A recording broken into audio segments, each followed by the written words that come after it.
Hello students, welcome to the B.B.A 5th semester business law session. So in our previous classes we have studied about the contract of indemnity, and also we have studied the definition and the types of contract of guarantee. Now we will bring out the distinction between contract of indemnity and a contract of guarantee. What is the distinction, differences? So this is the question from your examination point of view, which can be asked for 10 marks. Now the question may be like this: define contract of indemnity and distinguish it with a contract of guarantee. This may be one, or it may be in this way. Here, define contract of guarantee and distinguish it with a contract of indemnity. So this may be the vice versa question there. So like this, they may ask you, there will be two questions in it. So first you have to give the definition of the contract of indemnity or contract of guarantee, whatever it is asked. Then you have to give the distinction. So the distinctions what we have, be very clear when, do not write only this what I have given you, just mention 2 or 3 lines when you give the distinction. Like how you have to do it, I will just explain to you. So distinction between contract of indemnity and a guarantee. So this is one important question, remember from an examination. Now what is the first? Here mainly the distinction we will know. So indemnity, in the contract of indemnity there are only 2 parties. Only 2 parties are there. Now how to expand your answer? Here in the contract of indemnity there are only 2 parties, and they are, here you have to mention the name of the parties there. That is a indemnifier and indemnified. So these are the 2 mainly what we have got, the parties, indemnifier and indemnified. So indemnifier here is the person who assures here the other person to make up the loss, and indemnified is the person who the loss is made up. So like this, here indemnifier and indemnified. So indemnifier is also known, here indemnified is also known as an indemnity holder. There is another name for him. Indemnified is also known as an indemnity holder. So in a contract of indemnity there are 2 parties, indemnifier and indemnified. But whereas in contract of guarantee we have the 3 parties. Mainly the first one is principal debtor, the creditor and the surety. So 3 parties are there in the contract of a guarantee. This is the first distinction what we have got. So mention the name of the parties who are present in that contract. In contract of here mainly the guarantee we have principal debtor who has mainly have taken the debt, and the creditor who has given the debt, and the performance by the of that mainly the debt promise is assured by surety there. So 3 parties are there. Contract of guarantee has 3 parties, contract of indemnity has 2 parties. Next, in contract of indemnity there is only one contract. That is a contract between indemnifier and indemnified. There is only one contract between them. So if a indemnified undergoes any loss here because of the conduct of the promisor, that is indemnifier, or it may be any third person also, that indemnifier has promised to make up that loss. So there is only one contract, the contract of here mainly reimbursing the loss. This is the contract. So there is only one contract in contract of here the indemnity. But whereas in the contract of guarantee there are 3 mainly parties. So the first part here maybe 3 contracts are there, 3 parties are there, 3 contracts are there. Now first one is between principal debtor and the creditor. Principal debtor and the creditor. The first here the contract. So where principal debtor has taken the debt from the creditor. So the contract of debt prevails here. Second one is between a creditor and surety, where the surety has assured the creditor that principal debtor, if he fails, he will reimburse the money there, or he will make up the loss, or he will discharge the liability. Surety has given assurance to creditor. In case of the default of principal debtor, he will reimburse the creditor. So the second contract is between here creditor and surety. And the third contract here, mainly the contract is between here the surety and the principal debtor. So later principal debtor has to indemnify here the surety there. Once surety discharges the liability, here in the case of the default of the principal debtor, here in that circumstance, here principal debtor has to indemnify the surety there. So this is the third one. So the first one is between principal debtor and creditor. This is the first contract. Creditor and surety, second contract. Then surety and principal debtor. This is the third. So totally there are 3 contracts here. The 3 contracts are there. So you can see this, mainly the 3 contracts here. Mainly the principal debtor, creditor and surety, surety and principal debtor. So like this, here this is the second distinction we have that. The third one, liability of indemnifier is primary. So it is mainly the indemnifier, here the liability is primary, means when the liability comes he has to indemnify. So for example, here A has promised B here to make up the loss caused because of his conduct for any proceedings against C. This is the mainly what is a promise here between A and B, that is a contract of indemnification is there. So in contract of indemnification, the indemnifier's liability is primary there. So right from the contract here, the beginning only, that here the liability is on him. If here B sustains a loss against the case here C, so whatever is loss he has to indemnify that. Whatever loss is there, he has to indemnify, or he has to make up the loss which has come on B, he has to make up the loss. So it is primary. Indemnifier's liability is primary, that is from the beginning itself. The right from the contract of here the made, it is here mainly liable there. But whereas surety liability is secondary. Surety liability is secondary. Why? The first primary liability will be of principal debtor. He has taken the debt and he has to here give the debt back. So in case of principal debtors, here default, the surety liability comes.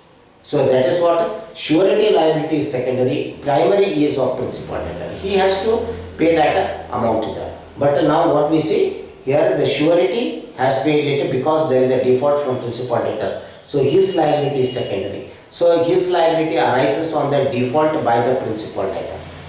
Where the principal debtor fails to here discharge the debt, in that case here the surety comes, and that is here secondary.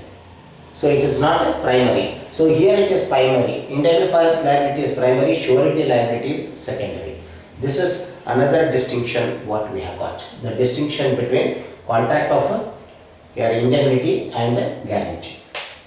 The next distinction, liability arises on happening of a contingency. In contract of here the indemnity, on happening of a contingency, the liability or the loss is major. So when the contract is made, there is no liability or no loss. So only on happening of a contingency. So suppose in this case only itself, here the B incurs the loss or liability because of what he has initiated the case against C. So he incurs the loss. So that is on happening of a contingency. When between A and B that contract is made, here the liability is not there, but the liability is primary. He has to discharge. When liability comes, he has to discharge it. So it is primary, we say. But liability is uncertain, because we do not know what is the liability that come or what is the loss sustained here by B because of the conduct of here the promisor there. So the liability arises on happening of a contingency. It should happen. So that loss must be in that, then only here the liability comes here. So on happening of a contingency. But in contract of guarantee, debt already prevails or exists. So when the contract is made, the debt is there. So surety knows that there is a debt here, and it starts from the day when he gives the surety there. So we find that a debt is already in existence. It is a known fact. So only on the default here the debt has to be released by the surety there. So that is, here already the debt exists. Here we don't have that what is the loss cost. So we cannot here ascertain. It is uncertain, here uncertain. So it depends upon happening of that contingency, an event. That loss has to incur there. That is already debt exists, but here it is not so. That is the here another distinction what we have got. Indemnifier can act on his own. So indemnifier here is a promisor. He acts on his own. He gives the direction to here the indemnity holder. You do like this. You mainly here file a case. You do not file a case. You here mainly make a compromise. You appoint an arbiter. So he may give any of the suggestions. He is acting on his own. Here mainly the indemnifier acts on his own. But surety will not act on his own. It is and the surety acts on the request of the principal debtor. There must be a request from the principal debtor to give the surety.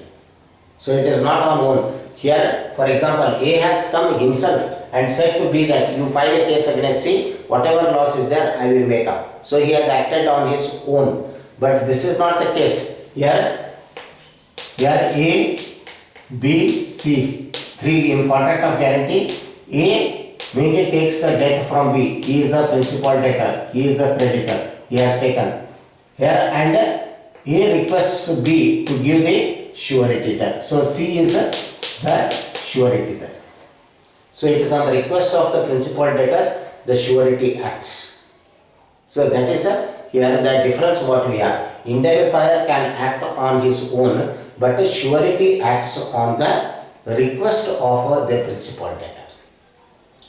Indemnifier, no right to sue the indemnity holder. So suppose when loss is caused and suppose think the example I am giving you in this case, A here agrees to indemnify the loss which has been incurred by B against the case here C, and on the direction of A here he files a case and he sustains a loss of 5,000.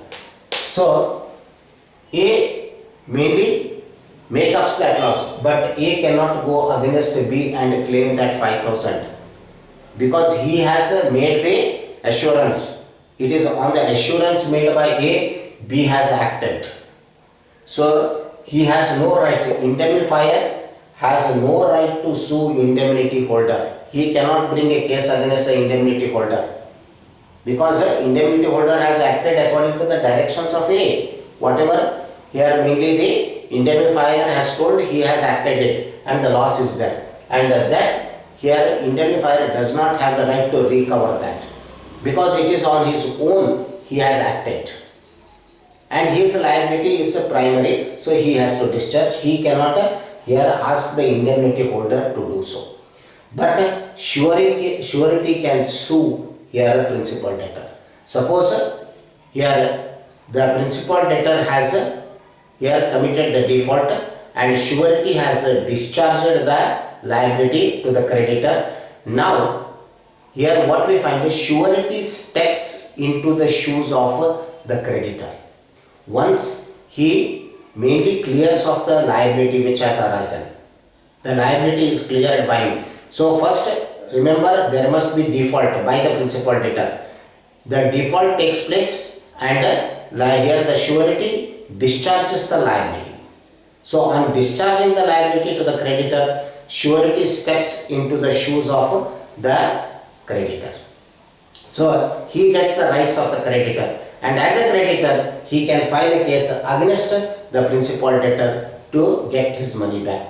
For whatever he has paid here to the creditor, he can get it back. So that is here surety can sue the principal debtor, but here it is not so. He cannot sue the here mainly indemnity holder, but here surety can sue the principal debtor. But two things are to be fulfilled. First, there must be default, and second, the default has taken place and here surety has discharged the liability, and on doing this he steps into the shoes of the creditor, and we find that here he gets the rights of the creditor, and creditor always has a right to claim it from the principal debtor. So he can file a case against the principal debtor here to claim whatever money he has paid to the creditor there as a guarantor. So this is here the distinction what we have got. So these are the distinctions between the contract of guarantee and the contract of indemnity. The 6 important. I told you here there are mainly 2 questions they will be asking you. First they will ask you contract of indemnity or guarantee, define.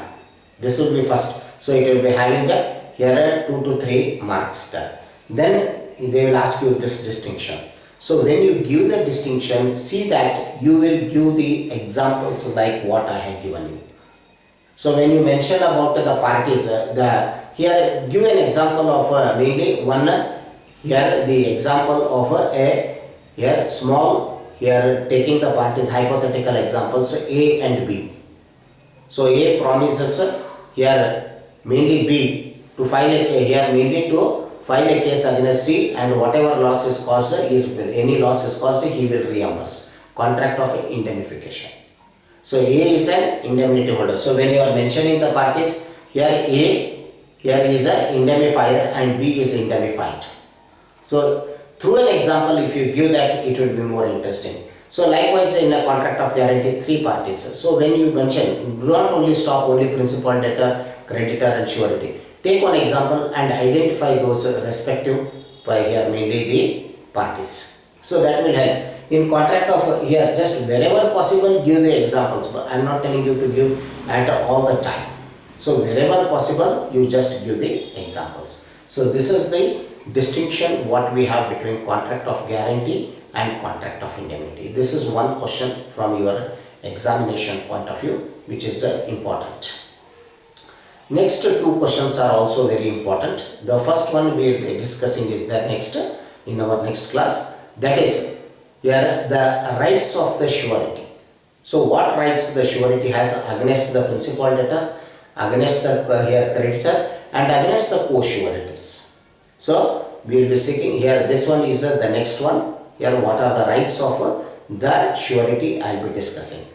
Then the last question will be discharge of surety. When the surety is discharged from his responsibility. Circumstances we have to, that is a 5 marks question. Here the mainly the circumstances, modes of the discharge of the surety, they may ask you 5 marks.